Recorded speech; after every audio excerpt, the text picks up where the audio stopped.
কওমি মাদ্রাসার স্বতন্ত্রতা ঠিক থাকবে এ ব্যাপারে আমাদের কারোর কোনো দ্বিমত নেই, সবাই ঐক্যমত।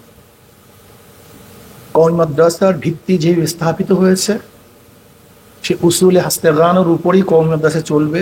এখানে কারোর হস্তক্ষেপ আমরা কামনা করি না এবং সহ্যও করি না, এ ব্যাপারে কারোর কোনো দ্বিমত নেই। বাকি হলো স্বীকৃতি নেওয়ার জন্য আন্দোলন হয়েছিল। আব্বাজান রহমতুল্লাহ আলাই হসপিটালে ছিলেন বারডেমে, ওই অসুস্থ অবস্থায় তিনি দুনিয়ার থেকে বিদায় হয়ে গেছেন। সেই মুহূর্তেও শাইখুল হাদিস আজুল আকসাব রহমতুল্লাহ আলাই যখন পল্টনে এই স্বীকৃতির জন্য আন্দোলন করতেছিলেন, আব্বাজান রহমতুল্লাহ আলাই কিন্তু সেই হসপিটাল থেকে বারডেম থেকে তিনি এসছেন। শাইখুল হাদিস রহমতুল্লাহ আলাই বলছেন, আমার ডাইন হাত আমি পেয়েছি। আলহামদুলিল্লাহ সাকসেস হয়েছি, কিন্তু আসলে সবচেয়ে বড় সমস্যা হলো এই, আমাদের ওলামায়ে কেরামের মধ্যে তো আসলে একটু মতানৈক্য থাকাটা স্বাভাবিক, তার চেঞ্জ হওয়ার কিছু নেই। এক একজনের এক মত পথ, এর জন্য আমরা অনেক জিনিস অনেক দাবি আদায় করতে পারি না। দেখেন আজকে 92% মুসলমান, মাত্র কয়েক পার্সেন্ট বিজাতি, এর মধ্যে হিন্দুদের পার্সেন্টেজ হয়তো বা 7 বা 6, বাকি বৌদ্ধ খ্রিস্টান অন্য সমস্ত সম্প্রদায়। কিন্তু তাদের ইউনিটি মজবুত থাকার কারণে তারা কিন্তু সকল দাবি দাওয়া আদায় করতে পারে। অথচ আজকে ওলামায়ে কেরামের বিশাল এক ইউনিটি, বিশাল এক গোষ্ঠী, বিশাল এক জাতি, কিন্তু কখনোই কোনো সময় আমরা আমাদের কোনো দাবি দাওয়া আদায় করতে পারি না। এর মূল কারণটাকে একটু ইশারা দিয়েছেন আমাদের মিজান সাহেব দামাত বরকাতুহু। অনেক উপদেষ্টা আছে, কোন উপদেষ্টার ব্যাপারে কেউ কোনো কলম ধরে না, বক্তব্য দেয় না, কিন্তু আমাদের উপদেষ্টার ব্যাপারে একজন আলেম প্রতিনিধি হয়েছেন, বক্তব্য নাস্তিকরা দেয় না, বামপন্থীরা দেয় না, হিন্দুরা দেয় না, খ্রিস্টানরা দেয় না, আমাদের জাতি ভাইরাই তার ব্যাপারে আলোচনা শুরু করছে। এই হলো আমাদের মেজাজ এবং মন। যাই হোক, আল্লাহ আমাদের সবাইকে হেফাজত করেন। আসলে বুঝি না যে আমরা কেন বড় হতে পারছি না, কেন মনটাকে বড় করতে পারছি না, কেন কলবটাকে অনেক বড় করতে পারতেছে না কেন, আমি জানি না। আমাদের স্বতন্ত্র অবস্থায় এই স্বীকৃতি আমরা চাই, কওমি মাদ্রাসার স্বতন্ত্রতা বজায় রেখে এই অধিকার চাই। এটা কেউ স্বীকৃতিও না, এটা কারোর অনুকম্পা না, অনুগ্রহ না, এটা আমাদের অধিকার। সে অধিকারটা কি? সে অধিকার হলো, একজন ছেলে যদি বিসিএস পরীক্ষায় অংশগ্রহণ করতে চায়, সে পারবে না কেন? আমরা এই কথা বলছি না যে সবাই বিসিএস অংশগ্রহণ করতে হবে। আমাদের কোনো জেহনি মেধা সম্পন্ন কোনো ছাত্র সে তো বিসিএস এ, আমরা এই কথা বলি না দাওরা পাস করার সাথে সাথে তাকে বিসিএস আপনি কি করেন, উইন করেন, আমরা তো এই কথা বলি নেই। সে পরীক্ষা দিয়ে পাস করার যদি যোগ্যতা রাখে, সে অংশগ্রহণ করতে পারবে না কেন? যদি অংশগ্রহণ করতে না পারে, এটা বৈষম্য।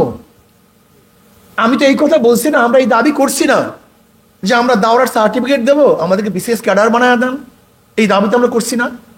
আমরা বলছি আমাদের অংশগ্রহণ করার সুযোগ দেন, যদি আমরা উইন করতে পারি, পাস করতে পারি, তাহলে আমরা ক্যাডার হবো, সমস্যা কি?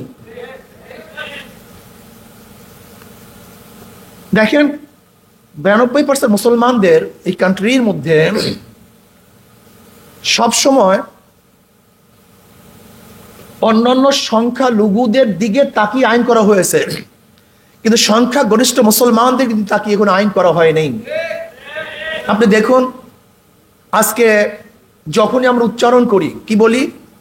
মুসলমান, হিন্দু, খ্রিস্টান সবাই সম্মিলিত দেশ। এটা শুভঙ্করের ফাঁকি। মুসলিম, হিন্দু, বৌদ্ধ, খ্রিস্টান সবাই সম্মিলিত দেশ। যখনই আমি একই সাথে উল্লেখ করি, তখন সবাই সমান হয়ে যায়, কিন্তু পার্সেন্টেজের খবর থাকে না। এখানে 92% মুসলমান, আদার্স মাত্র 8%।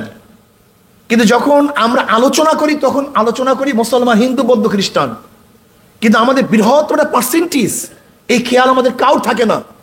এই কারণে মুসলমানরা কোনো তাদের ব্যক্তিগত, সামাজিক, তাদের নৈতিক কোনো কিছু বাস্তবায়ন করতে পারে না। এর জন্য দেখবেন যে ধর্মনিরপেক্ষবাদ দেশ হিসাবে প্রত্যেক শিক্ষার মধ্যে, শিক্ষা সমাজের মধ্যে, শিক্ষা লয়ের মধ্যে শুধু ধর্মরূপবাদ ঢুকানো হয়েছে, সেখানে মুসলমানদের নৈতিকতা শিক্ষার কোনো ব্যবস্থা করা হয়নি। এর জন্য আমরা চাই প্রত্যেকটা শিক্ষাঙ্গনে মুসলমানদের নৈতিক শিক্ষা দিতে হবে।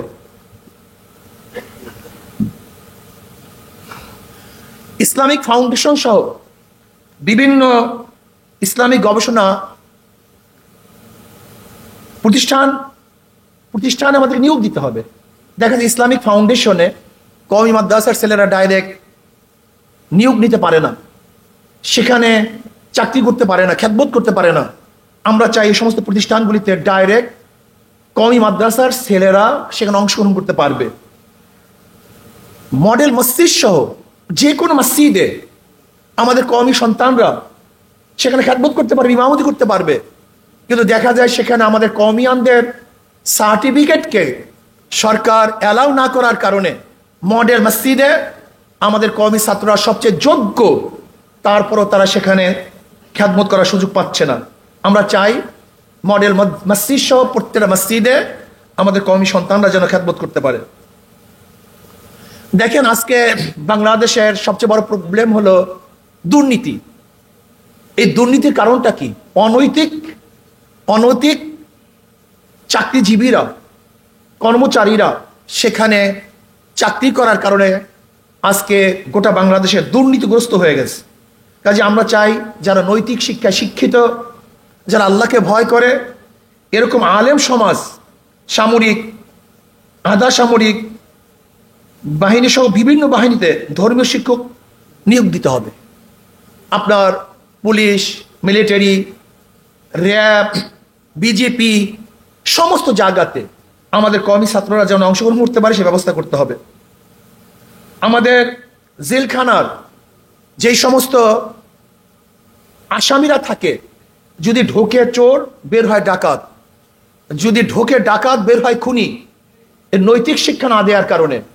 এর জন্য আমরা মনে করি প্রত্যেকটা জেলখানায় যদি কওমি মাদ্রাসার আমলওয়ালা কোনো উস্তাদ, দায়ী নিযুক্ত করা হয়, তাহলে আশা করা যায় যদি সেখানে ডাকাত ঢুকে তাহলে সে আল্লাহওয়ালা হয়ে বের হবে। এর জন্য জেলখানাতে যদি আমরা ধর্মীয় উস্তাদ নিযুক্ত করতে পারি তাহলে ইনশাআল্লাহ দেশের উন্নয়ন হবে, মানুষের উন্নয়ন হবে। আজকে দেখা যায় যে নেকার মাসালা, তালাকের মাসালা আমাদের কওমি সন্তানরা বেশি জানে, অথচ কাজী তার হতে পারে না। এর কারণ কি? সার্টিফিকেট মূল্যায়ন নেই। আমরা চাই যেন প্রত্যেকটা জায়গায় আমাদের কওমি সন্তানরা যেন কাজী হতে পারে সেই ব্যবস্থা করতে হবে। এছাড়া বিভিন্ন সরকারি বেসরকারি যে শিক্ষা প্রতিষ্ঠানগুলি আছে, সেই শিক্ষা প্রতিষ্ঠানগুলিতে ইসলামিক স্টাডিজের অবশ্যই সাবজেক্ট রাখতে হবে এবং ইসলামিক স্টাডিজ ছাত্ররা তারা যেন এমফিল করতে পারে, ডক্টরেট করতে পারে এবং তারা বিসিএস ক্যাডার হতে পারে, এই ব্যবস্থা অবশ্যই সরকারকে গ্রহণ করতে হবে। যদি এগুলি গ্রহণ না করা হয় তাহলে আমরা বলবো আমাদের সাথে বৈষম্য করা হচ্ছে। কাজে আসুন আমরা সম্মিলিতভাবে কওমি মাদ্রাসার স্বতন্ত্রতাকে ঠিক রেখে এবং স্বকীয়তাকে বজায় রেখে আমরা এই সমস্ত দাবি সরকারের কাছে আদায় করতে রাখতেছি, যেন সরকার আমাদের দাবিকে তিনি মূল্যায়ন করেন এবং এই দাবি অনুযায়ী তিনি সংসদের মধ্যে হোক বা তার যেখানে আইন পাশ করার প্রয়োজন হোক সেখানে আইন পাশ করে আমাদের হিসেবে বিদিত করবে, এই আশাবাদ ব্যক্ত করি আজকে আমার বক্তব্য শেষ করছি। আমা আলাইনা ইল্লাল বালাগ।